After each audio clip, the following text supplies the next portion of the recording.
Today we're going to be addressing a very important thing that hits me in my heart and hits me in the guts every time I'm talking about, just because vintage watches have always been a passion of mine, and a lot of people have the tendency of forgetting where we are coming from and where we are heading. Today we're going to be looking at maybe about 10 watches here that I just acquired today. The person who actually sold me those watches is someone who's also following me on the channel, so you know who you are. Thank you very much for the great deal. I also want to share with you what's coming here in the next week or so on the website. That's a little part of it, but there's going to be maybe 30-40 watches posted this week on the website. I want to address the fact that a lot of people are really looking only at the market today in terms of Rolex, Omega, Patek, AP, and some other new brands that are very hot on the market, but all those vintage watches all have something unique about them and are really interesting. Today I'm wearing a vintage Daytona. This is the famous watch that was named the Paul Newman. This watch, it's not about value or status or anything like that. It's a collector's watch. It's something very interesting.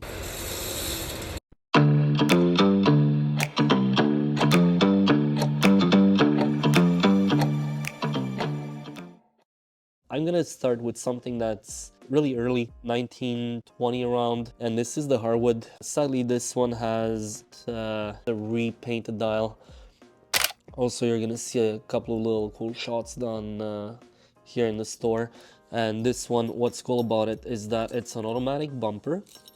It's one of the first, if not the first, automatic movements from the time. This watch actually is basically winding by movement, but we can actually, with the case back, it looks a bit like a case back of a Rolex if you look on the back. So you see it has notches like a Rolex, but it's not to actually open the watch. If you're turning it one side or the other, what it's gonna do is that we're gonna be able to actually adjust the time just by the case back, okay? And that's done here by having a little red dot. Means that the watch cannot be adjusted, but as soon as you move it around, just a few turns before it actually engages. So that's a really cool watch if you're really looking into the history and into what people were doing back in the time to invent new mechanisms or new ways of having automatic watches. So we were a bit far away from the Omega bumpers. It's a previous technology, very early, and we're even further away from having a complete rotor that turns and spins all around like we see on the modern watches. This one has cathedral hands, a really nice little stainless steel case. That's one of those watches that if you're looking for history, you're looking for something unique, you're looking for a conversation starter, that's a cool watch to start with. The person who sold me those watches always wanted to collect stuff that was a bit unique in terms of divers, in terms of new ways of making things the way they are today, because those little improvements by small companies, by small brands, were actually acquired by bigger brands and were implemented in their watches. So I have a Herma watch, and what's cool about this one is that it just looks like a regular 1960s diver, but in this case we have a helium valve that goes all the way through the crown, and that's something that you don't see very often. I've never seen one before, and it has the patent on the back, and it's a 300-meter watch. It's engraved on the back. It's not something you're gonna see almost ever. I never even knew that it existed before having one in my hands. That's something that's extremely well built. If you want a nice diver, this is one of them. Then I want to address another brand here that's really cool. I do have here the box with the watch. So Ollech and Wajs. Okay, so Ollech and Wajs was very renowned for their brand aviation, and also for the fact that they actually bought Breitling. Back when Breitling in the 70s went bankrupt, what happened is that the brand actually rebranded everything that was Breitling by writing aviation on it. A lot of people are still listing those watches as Breitlings, But today, we basically know that all those watches were overstocked from the bankruptcy of Breitling. They are still doing amazing watches today. That's one of them. Really cool 300-meter diver. I have something here that's really cool. It's a Baume Mercier. This one is a triple date. It's a manual wound watch. This one was fully serviced. The case, the dial, everything is original about it. Obviously, it's not perfect, but it's very, very close to being one of the cleanest, if not the cleanest ones I've seen so far. And although the case is chrome, it's very, very well kept and very well maintained over the years. So that's one of those that I really prefer out of the bunch of this week. Then I'm gonna go with something that I haven't had in many years. This one is the Philips watch. We see them under the name Jenny sometimes. It's a monoblock case.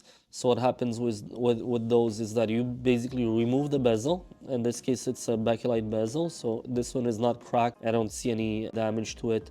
Turns very well as well.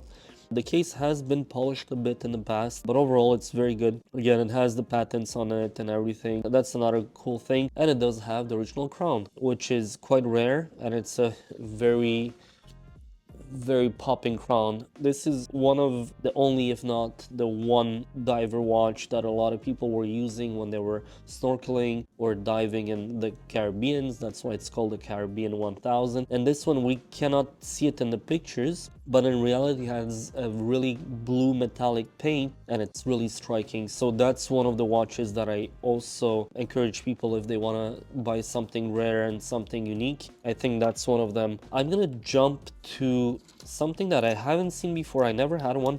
It's an Excelsior Park. I would call this the baby chronograph.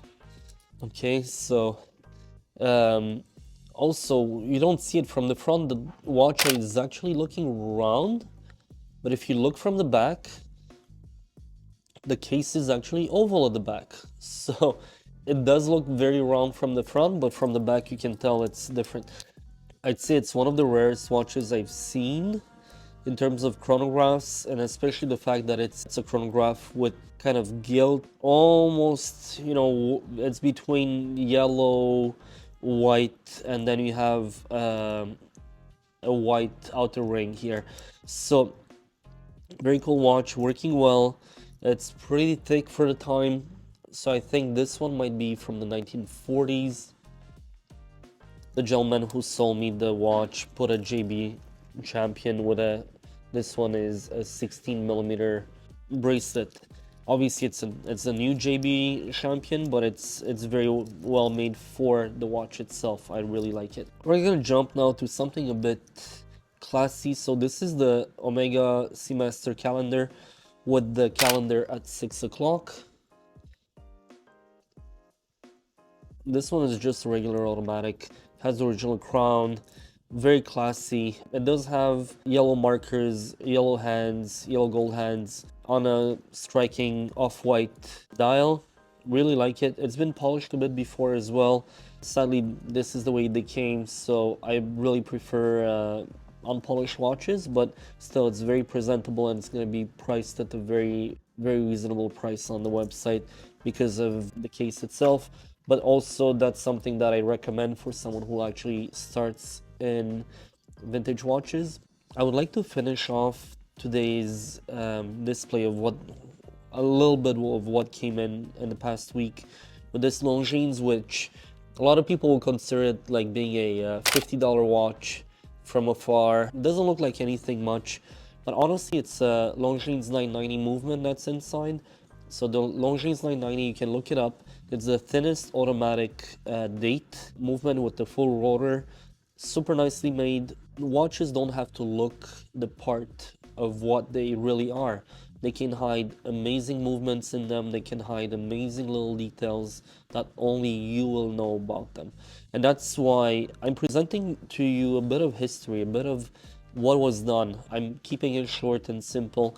But in general, if you really want to know about the watches you're about to buy, a lot of them are gonna have really hidden gems about them. Is it the case? Is it the dial? Is it the hands? Is it the movement? What's special about the movement? Each one has something unique about that.